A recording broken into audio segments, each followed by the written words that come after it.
हजुर साथीहरु तपाईहरु पनि आफ्नो चाहिँ मेरो शेयर को डिम्याट एकाउन्ट अथवा मेरो शेयर एकाउन्ट रिन्यू गर्नु भएको छैन अहिले सम्म पनि भदौ सम्म अथवा तपाईले यो चाहिँ तपाईको असारको अन्तिम जस्तै असार मसान्तरको सम्म चाहिँ रिन्यू गर्नुपर्ने हुन्छ किनभने प्रत्येक वर्षको असार मसान्तरमा रिन्यू गर्नुपर्ने हुन्छ तर तपाईले चाहिँ बाइ चान्स गर्नु भएको छैन अथवा तपाईलाई के प्रब्लम परेर मैले पनि गरेको थिएन है खासै त्यही भएर चाहिँ अहिले चाहिँ भदौ महिनामा चाहिँ अहिले चाहिँ मैले चाहिँ मेरो शेयर र डिम्याटको चाहिँ एकाउन्ट रिन्यू गर्न गइरहेको छु आफ्नै मोबाइलमा र तपाईहरुलाई पनि देखाउने छु चाहिँ मैले चाहिँ कसरी गर्छु आशा छ यो भिडियो चाहिँ तपाईहरुले हेरेर बुझ्नु हुनेछ र जान्नु हुनेछ मेरो शेयरको चाहिँ रिन्यू प्रोसेस कस्तो छ भनेर आफ्नै मोबाइलबाट त्यसको लागि चाहिँ तपाईसँग चाहिँ गुगल क्रोम हुनुपर्ने हुन्छ क्रोम अथवा तपाईले कुन चलाउनुहुन्छ त्यो नेट चलाउनुहुन्छ त्यो चाहिँ हुनुपर्ने हुन्छ त्यसपछि तपाई चाहिँ यहाँ चाहिँ तपाईले चाहिँ टाइप गर्नुपर्ने हुन्छ मेरो शेयर है meroshare.cds.com.nb भनेर तपाईले यहाँ देखिरहनु भएको छ मैले वेबसाइट यहाँ हानेको छु साथीहरुलाई गाह्रो लाग्छ भने मैले तल डिस्क्रिप्सन बक्समा राखिदिन्छु अथवा कमेन्टमा राखिदिन्छु त्यहाँ गएर सिधै तपाईले भिजिट गर्न सक्नुहुन्छ सिम्पली यति चाहिँ तपाईले गर्न पनि हुन्छ है यति गरिसके त्यसपछि तपाईले यहाँ डिपोजिटर पार्टिसिपेन्ट भन्नेमा जानुपर्ने हुन्छ त्यसपछि तपाईले यहाँ सिलेक्ट गर्नु होला आफ्नो के छ मैले चाहिँ मेरो आफ्नो क्यापिटल मार्केट चुज गर्छु त्यसपछि आफ्नो युजर नेम र त्यसपछि पासवर्ड चाहिँ मैले सेभ छ त्यसपछि यसलाई लगइन गर्छु र लगइन गरिसकेपछि तपाई चाहिँ यहाँ चाहिँ यस्तो खाली तपाईलाई एउटा इन्टरफेस आउँछ है त्यसपछि तपाईले यहाँ माथिपट्टि देखिरहनु भएको छ प्रोफाइलको आइकन यहाँ प्रेस गर्नु होला त्यसपछि तपाईको मेरो शेयर प्रोफाइलमा क्लिक गर्नुपर्ने हुन्छ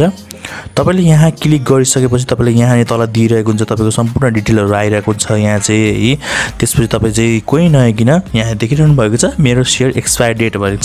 यो चाहिँ एक्सपायर भइसकेको छ जनवरी 10 मा भइसकेको छ र त्यसपछि 2078 3 महिना 31 गते गइसकेको छ र आज चाहिँ अहिलेको दिनमा चाहिँ अहिले भदौ आज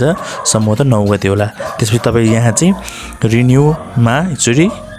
क्लिक गर्नुपर्ने हुन्छ अन्त कतै नगइकिन त्यसपछि तपाई यहाँ रिन्यू मा क्लिक गर्नुपर्ने हुन्छ त्यसपछि तपाईले यहाँ चाहिँ एउटा चाहिँ अब पेमेन्ट मेथड चाहिँ तपाईले चुज गर्नुपर्ने हुन्छ कुन चाहिँ छ भनेर चाहिँ तपाईको इसेवाबाट पनि गर्न सक्नुहुन्छ खल्तीबाट पनि गर्न सक्नुहुन्छ एनसीएचएल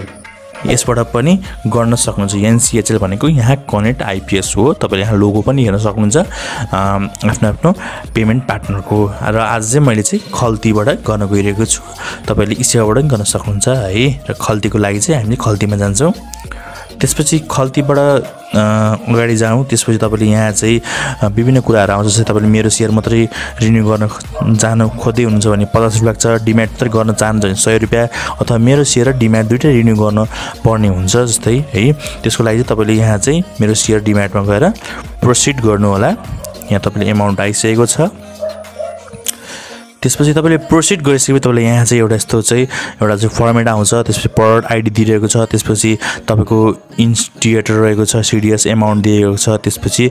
डिम्याट एकाउन्ट रिन्यू र मेरो शेयर एउटा रिन्यू को लागि चाहिँ यहाँ चाहिँ रिमार्क्स आएको छ तपाईले यहाँ पे गर्नुपर्ने हुन्छ र पे गर्नको लागि तपाईले आफ्नो चाहिँ अब चाहिँ यहाँ चाहिँ हामी खल्तीको चाहिँ त्यस इन्टरफेसमा छिर्दै छौं खल्तीको मोबाइल नम्बर र खल्ती पिन तपाईले यहाँ हाल्न पर्ने हुन्छ तपाईले आफ्नो खल्तीको नम्बर हाल्नु होला मैले पनि आफ्नो खल्ती नम्बर हाल्न चाहन्छु आफ्नो पिन र नम्बर राखिसकेपछि खल्ती पिन तपाईले पे 150 गर्न सक्नुहुन्छ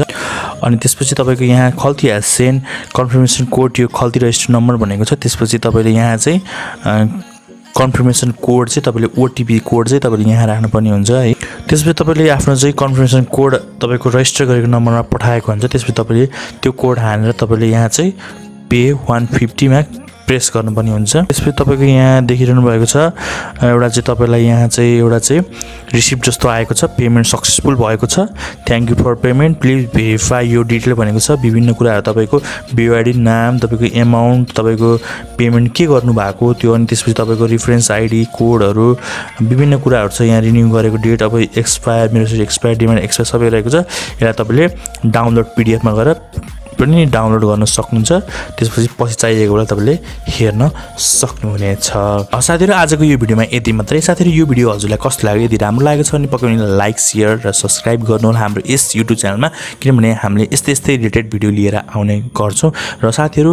यो भिडियो मार्फत केही कुरा नबुझ्नु भएको छ भने हाम्रो कमेन्ट सेक्सनमा कमेन्ट गर्नुहोला र आगामी दिनमा पनि यस्तै भिडियो लिएर आउने बाचाको साथ यस भिडियोबाट म सन्दीप लगायत मेरो समस्त टिम बिदा लिन चाहन्छु हस्त नमस्ते जय नेपाल बाइ बाइ